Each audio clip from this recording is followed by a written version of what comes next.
I need to ask you a question. Be curious, Drifters. Allegron's won the Brisbane Cup, but it's all Antino. Blake Shin, take a bow. Barraquil, Benny Allen hasn't moved. Broadside him, bobbed, won the Golden Rose. Pride of Jenny, trying to find the reserves at the 100. She's 3 in front of Mr. Brightside. It's all too late. Pride of Jenny has run them into the night.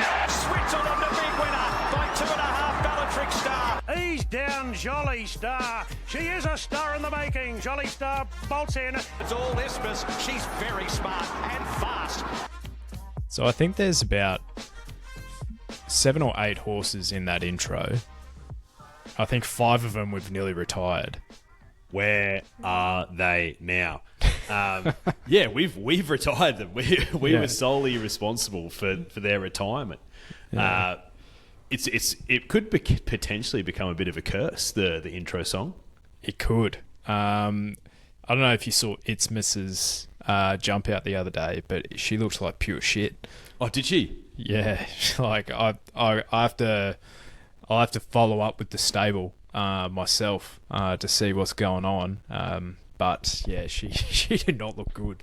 Oh, mate. Barraquil's back this weekend though. He is.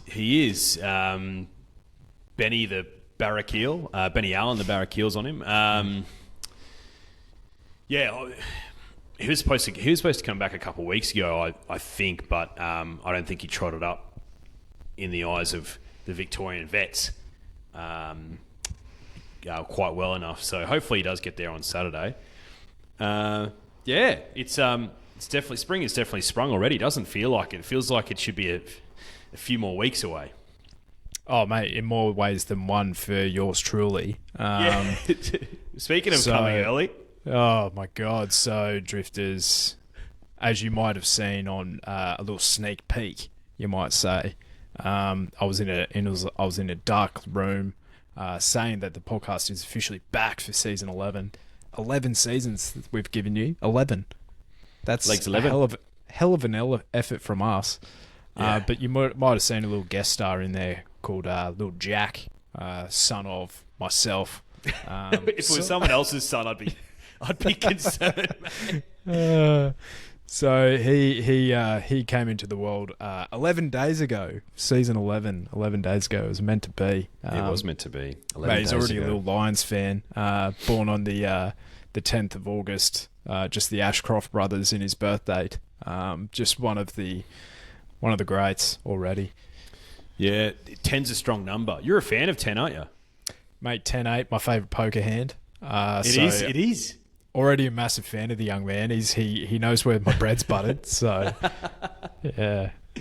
Oh, that's unreal. And look, the group chat got sprung a little bit with young Jack Hutchin with all the lads because we were doing like almost like a last hurrah lunch on the 9th of August, this Saturday, at the famous Breakfast Creek Hotel. I thought I had 2 more weeks. I had 2 rounds of golf planned for that following week. I feel I was a late scratching to both of those. You were, but the little man came happy, healthy. Mum and bub doing absolute. They're flying like Chautauqua, mate. So it's all good stuff. Absolutely. And we were tossing up the middle name because obviously the two of us we're trying to think of a middle name because of the podcast for young Jack Hutchin. And we didn't think Without a Fight quite sort of fit as a middle name. We were thinking Animo, but he wasn't really your guy. So we settled on Nature Strip. So it's Jack Nature Strip Hutchin is the name of the pony. Yeah, Jack Nash Hutchin. Yeah, but it's funny because there is a moment like the mother is obviously recovering and what have you after the big dance. And the father is very much lugged with all of the paperwork to file. So if I wanted to throw a Nash in there, I probably could have. You probably could have. Yeah. And found yourself swiftly divorced, but but Prue, he's so hot. Yeah. Come on. Switch on. So yeah, Jack Montague Hutchin. Strong name. Yeah, no, one of the greats already. Big fan. But season 11, mate, unbelievable. This little project that we've been doing for about, I think we started August 2020, so it's 5 years on. 5 years of pure dross. Yeah, pure dross. Nearly 300 episodes. We will hit 300 episodes this season, Drifters, so thank you for joining. And big news to come probably this Sunday with the good people at Ned's. You better listen in. And what they call that is a horizontal tease. So we'll be bringing back the review podcast on Sundays, but massive news coming with the good people at Ned's for season 11. We cannot wait. Yes, very exciting stuff. Look, they could have found probably 20 to 30 other people who would have done a better job at a horizontal segue, like you said, because all the setup is listen to the podcast on Sunday. But they wouldn't have found 20 to 30 people who would have done a better job at upselling what they want. And because it's a bit of fun, it's a great idea, gets the drifters involved, gets other people involved, and it'll be featured throughout the springtime. Can't wait. Yeah. All right. I have a bit of a new segment to bring. You might have identified that I've got a little bit of spare time. Being on parental leave for the last couple of weeks, so I've done a little bit of trivia for you, mate. And there is a method to my madness, and it's based on a runner loosely from last weekend. But who am I? All right, I won a maiden in Newcastle in 2017. Private Eye. No. I had 20 starts for 7 wins, 1 second and 3/3. It's okay if you don't know it. I'm a son of Schnitzel. I won 4 Group 1s, 1 Group 2 and a Group 3. I ran 15th in the Coolmore Stud Stakes. I finished 2nd in an Everest. Ty Anglin rode me for 3 of my Group 1 wins, Blake Shin for the other one. I stand at Widden Stud. Gerald Ryan was my trainer. Is it Pierata? No. I wore black and yellow Trapeze silks. artist. Trapeze artist. There you go. That's shocking from me. So, trapeze artist, right? Why I bring him up? So, and well done. I thought you would have got him maybe, potentially knowing you after like a son of Schnitzel or something. Like, I thought you would have been like, bang. Oh, Pierata's a son of Piero. Yeah, I probably should have. I think, do you know what threw me off was the 2nd in an Everest? I was like, because that would have been an early edition of the Everest, right? Yeah, it was was it the first one or second one that Redzel won? That was the waterlogged one, because he could not go on rain affected ground, and it was a heavy 10 that day, and he ran 2nd. And yeah, wow. And if it was a good track, he would have run away with it. But so why trapeze artist, right? So Gerald Ryan, not a big fan of ours, or rather, we're not a big fan of his for obvious reasons, but he has a really nice colt at the moment called Skyhook. And he said that Skyhook was the best horse that he's trained since Minari. Now, has he just forgotten that he trained trapeze artists? Because Minari was in the same age group as trapeze artist, right? Minari was a good horse, but trapeze artist gave him windburn several times. Like, Minari won a Group 2, and he was a listed winner as well, but trapeze artist won 4 Group 1s. Yeah, that is weird. Well, allegedly his memory's not the best, because he's been asked some very specific questions about some specific occasions, and he said, "I can't remember." So maybe he just cannot recall training trapeze artists. But you say he won 4 Group 1s? 4 Group 1s. I think it was Second a in Canterbury Everest. Stakes, a TJ, a Golden Rose, and I can't remember the last one. Might have been a like Galaxy or something. I don't care who you are as a trainer.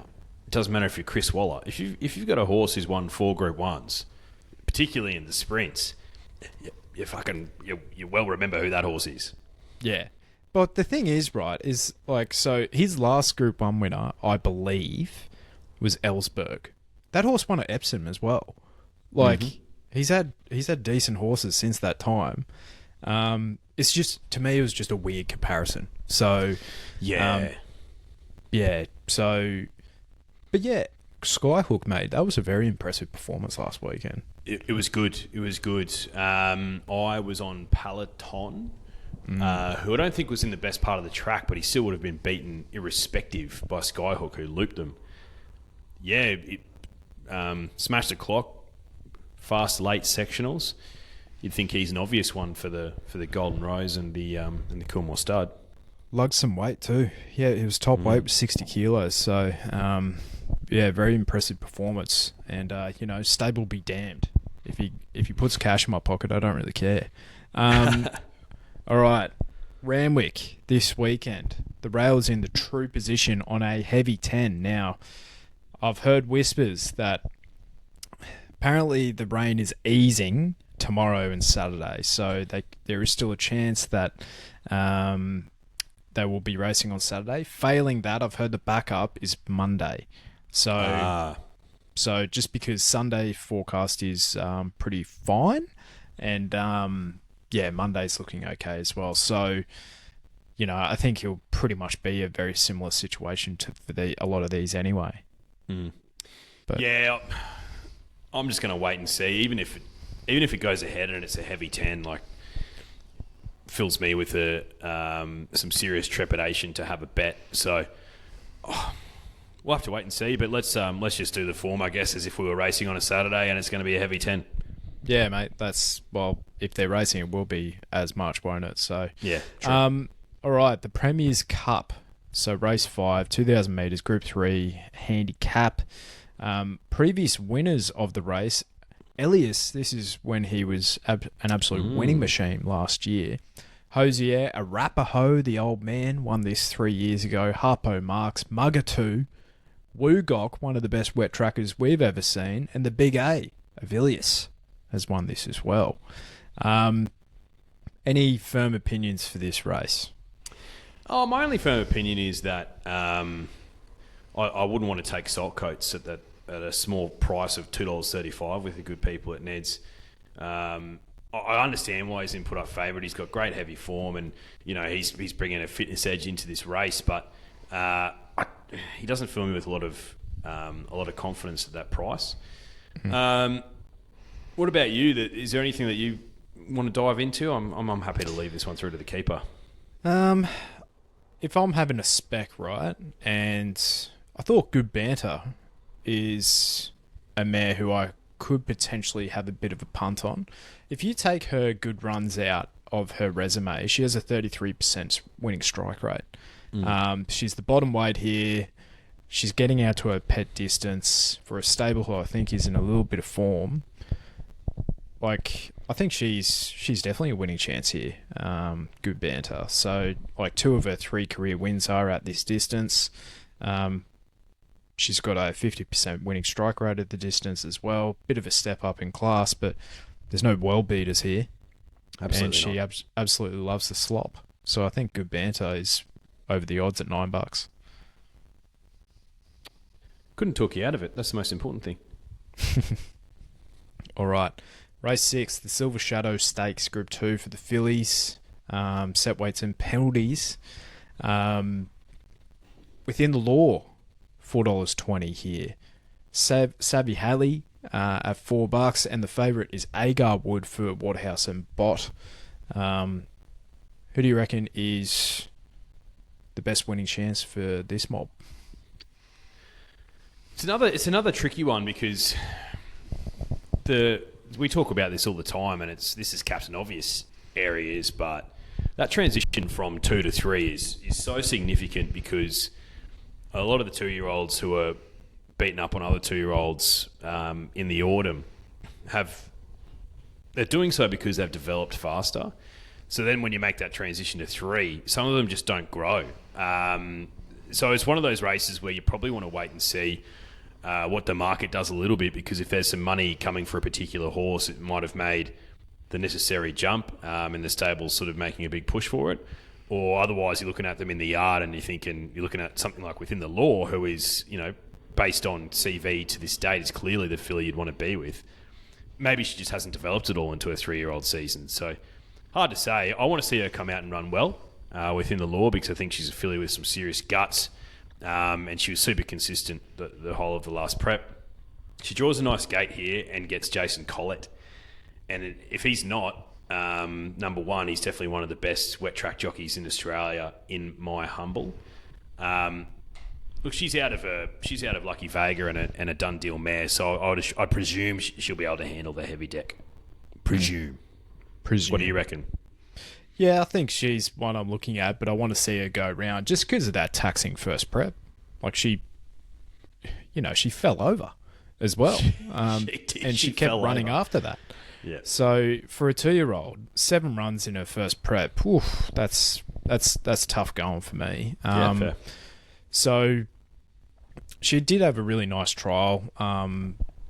She either just got beaten or just beat a Godolphin runner, Oh Hope, in that trial, and that horse is a subsequent winner as well.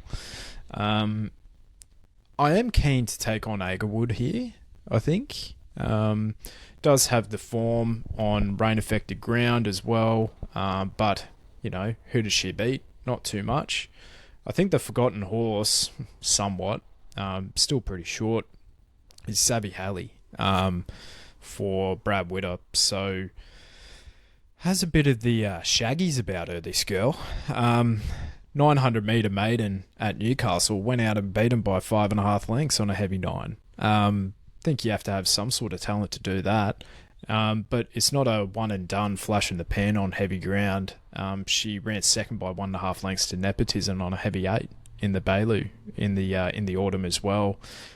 Has match fitness on Within the Law and Agarwood here. I think she's a really good bet, Savvy Halley, given the conditions. Yeah, hey, the Nepotism form and the Tempted form reads super for her, that's for sure. Just noticed something. Silver Shadow Stakes, it's the first leg of the Princess Series, right? Yes, so previous winners for this race. Amina won it diving finish over Manal last year, I reckon. That's right, we were on, weren't we? Yeah. Autumn Ballet, Zugotcha won this a few years ago. Swift witnessed Dame Giselle.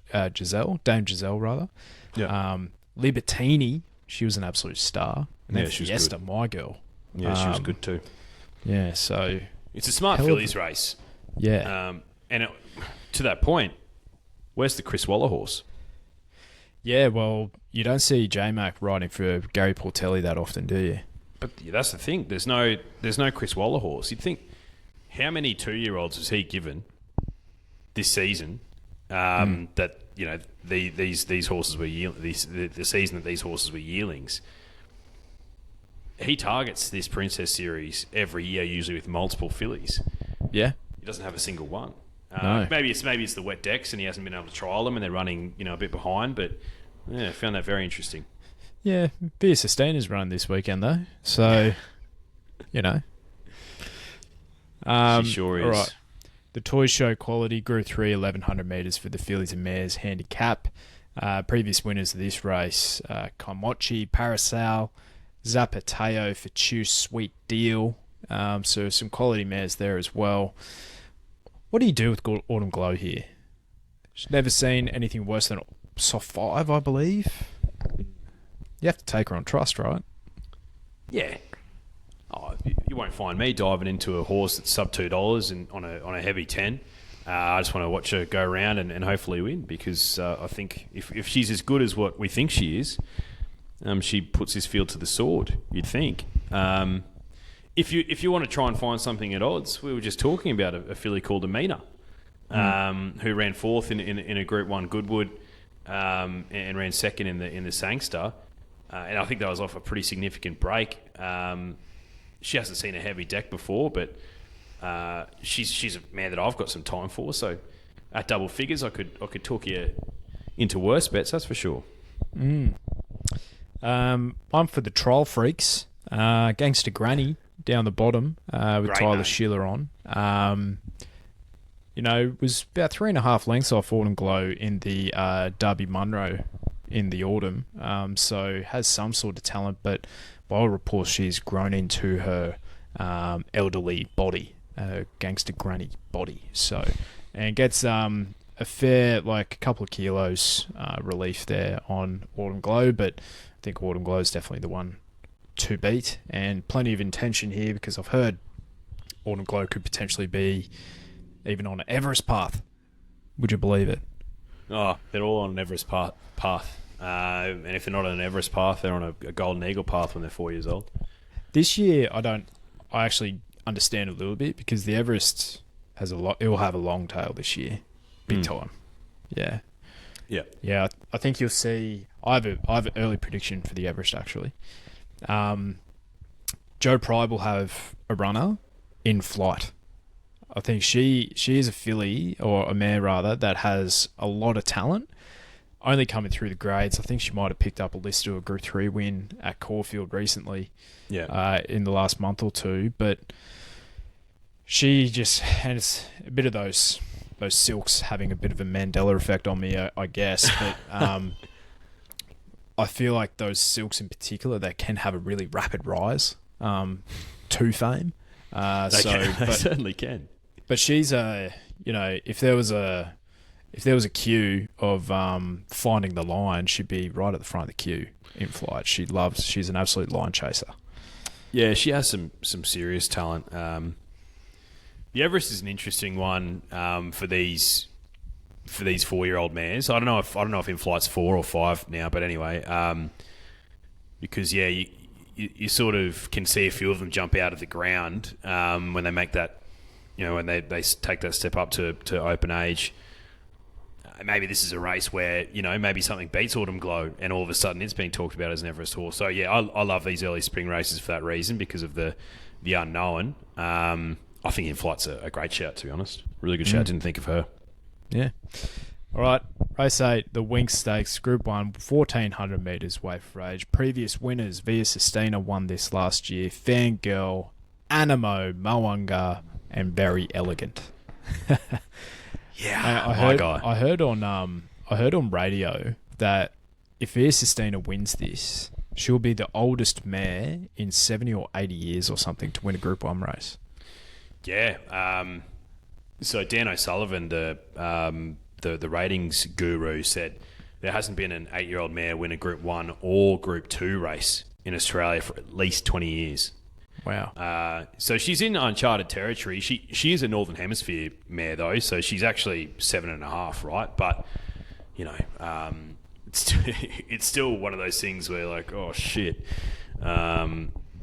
is his father time coming? But I don't know. I'm against her in this race, not for that reason, for different reasons. Are you with her or are you against her? I'm against her. A bit of a speculation bet, because I think there's potentially a wet tracker in this field that hasn't actually seen wet ground yet. Yeah. I like a horse who's seen plenty of soft decks, but maybe not a full heavy 10, and that's number 3, Gringotts. He's my guy, as you know. I've been a big fan of this horse since he was working through the grades, and they kept giving me good odds for him. I didn't understand why. Broke can carry 70 kilos. You know what I mean? Like he's won races carrying 80 kilos before. He could put me on his back and win this race. Gringotts. I think he's a horse who's not affected by weight, which tells me he's probably a horse who likes a heavy deck as well, because he can just get through it. He's really strong and low to the ground.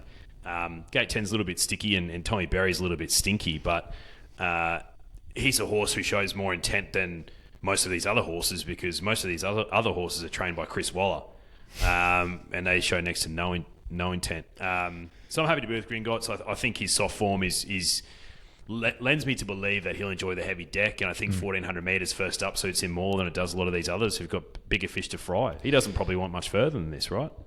Yeah, I was considering Gringotts, and when I went into his soft form performances. The worst rating he's seen is a soft 7 at Doomben, where he actually knocked off the Melbourne Cup winner. Nice choice that day. Shit, how's that for form? Yeah. So the majority of his soft form's actually on about soft 5s. So that was the only thing that was playing a little bit in my head. But I agree with everything you said as well. You know, you still have to get through it. Like, you put Fangirl in those situations. Does she actually get through it? Probably not. Yeah. Aliana, for me. Now, it's only a maiden win, soft 7. But there was 8 subsequent winners out of that race. And that was about a year ago, pretty much to the weekend. Shit. Drifters, go back and have a look at that performance. Her first ever win, it was so unbelievable where she came from. And I don't think anything else even got close to making that ground on the day. She had another really great weaving win on Everest Day as well, with a little bit more give on the ground. It was rated a soft 5 that day, but that was the Bella Nipotina Everest. I think it was a little bit softer than what the rating was giving it. Yep. But she's obviously proven that she can go over whatever going. But first up, obviously bigger fish to fry for her later this spring. But I don't know. I think at $8, I would rather have a speculative bet there from barrier 2 soft run than take the, what do you have to take for Via Sistina? $2.40, where we saw her in the Mackay Diva, was it? Or was it the Turnbull or something? Where she just hated that heavy ground. Yeah. And we know that her ultimate goal is going back-to-back in the Cox Plate. Doesn't mean she can't win. I think she can absolutely win, but you know, if you're going to get her, it's probably going to be this run. If she wins this in a canter, it's like, well, shit, good luck everyone else for the rest of the prep. I love the Aliana spec. She's the other one that I was considering as well. For that reason, I think it's a great spec. $8. I think she's going to be trained. I've got a futures ticket on her in the Caulfield Cup. I don't think she's going to be heading there, unfortunately. I think she'll probably be on that Cox Plate path. But for that reason, you know, Chris Waller, classic, hedges his bets. She'll have a bit more sprint in her legs this time around compared to her autumn 3-year-old prep. Maybe she diverts to a Golden Eagle. I'd hate to see it because I think she'd be a great addition to the Cox Plate. But yeah, you're right. Castelvecchio, I can't remember though. Did he ever run on heavy decks? Mate, I'm so glad that even though we haven't done this for a while, we're still fucking dialed in. We still have that like connection, because I was just going to talk about her DILF Castelvecchio. Because he won an English... Yeah, he won an English Millennium on a heavy 8, and that was one of the great... that was probably his best career win. Yeah. Like, he came from absolutely nowhere to win that at 40-1, and that's when I fell in love with him. He was a good boy. Second in a Cox Plate to Lee Grishua. I was on him that day, but maybe Aliana is a bit like her daddy as she gets older. Just hopefully. Likes the heavy decks and a bit more sprint in her legs. Any at a price here? There's a couple of Group 1 winners that we haven't talked about here, like Cheerwolf. Do you want any interest there? I know he won, but I wasn't impressed with his autumn campaign. I think Joe prided himself and got himself into a few knots.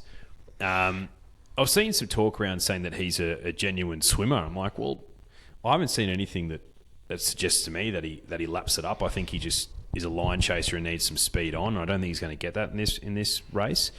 I think Robusto, because he's got some fitness on his side.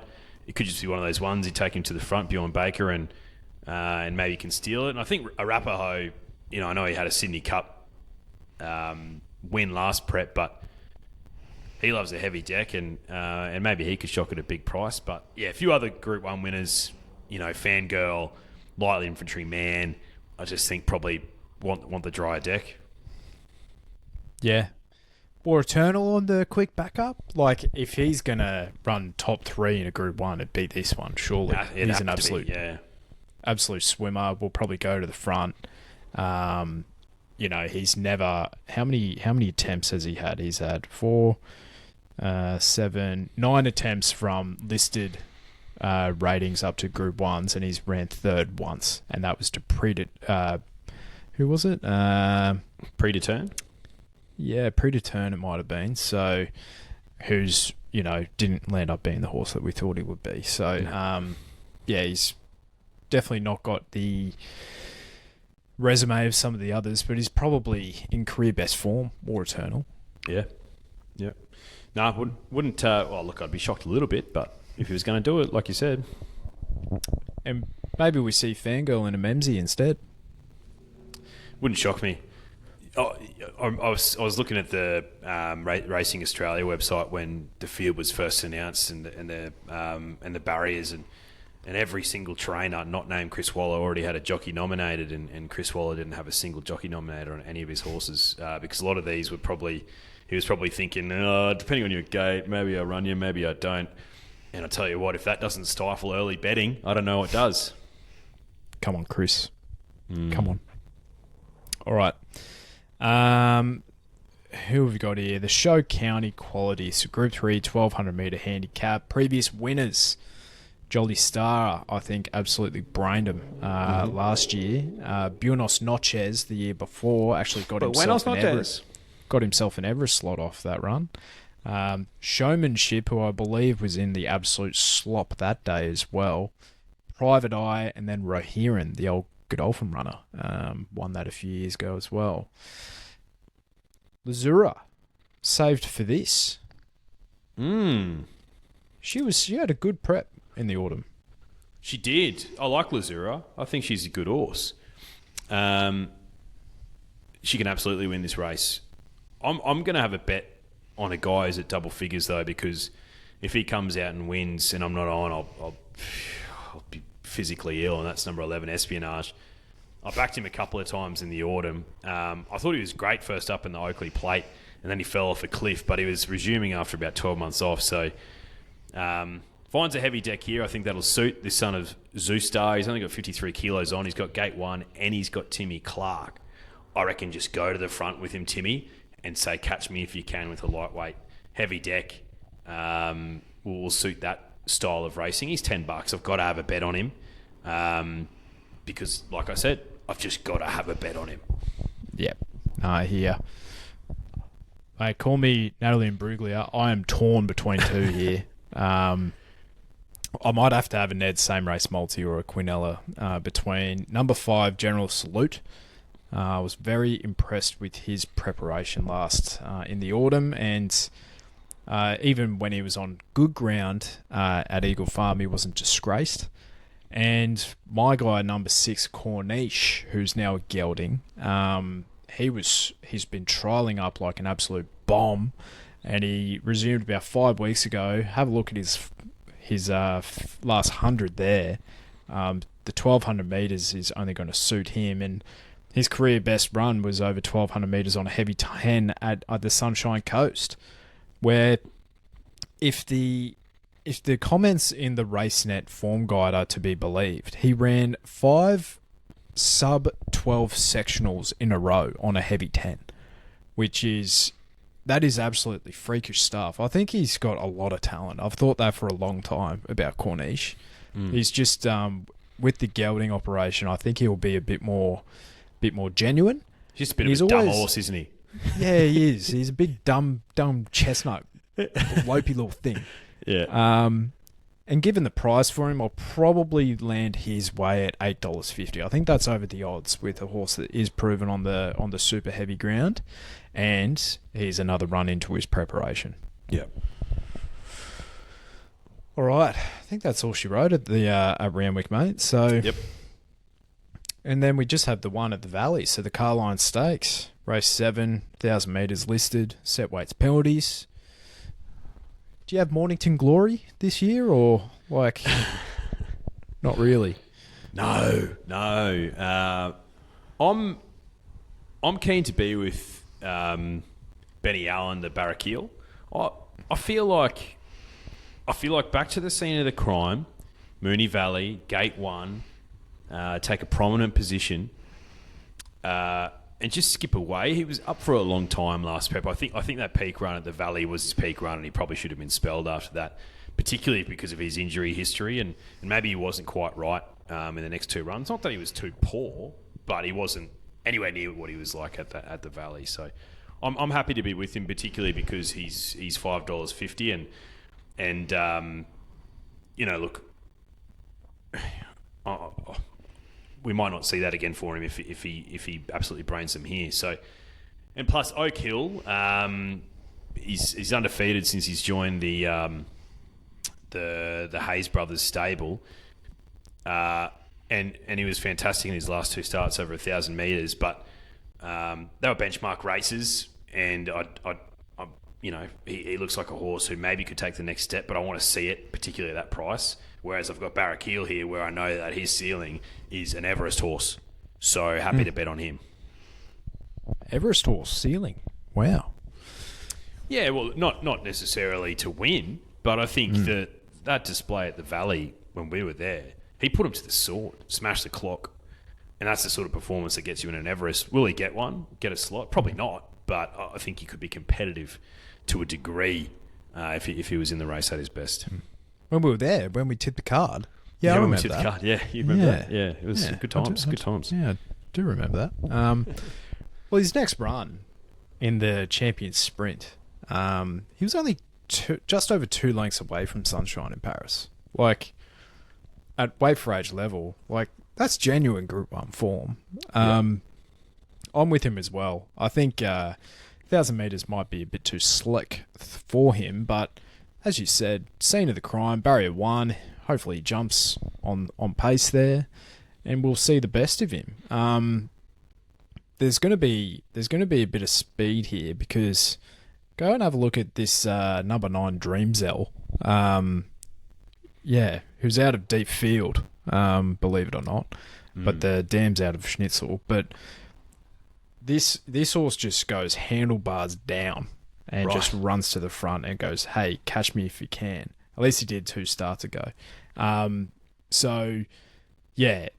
He could be one that sets a really genuine tempo, lighting the weights, Linda Meach. Plenty of intention there with Dreamzell at a massive price.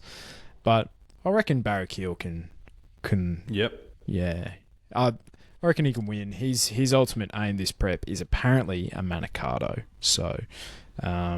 Interesting. Hopefully. Interesting. Well, mate, 1,200 metres at the Valley, he'll absolutely gobble that up. Scene of the crime. Interestingly enough, number 7, Tiger Shark, swims his way down to swims her way rather down to Victoria, now being trained with Clayton Douglas. Found that very interesting.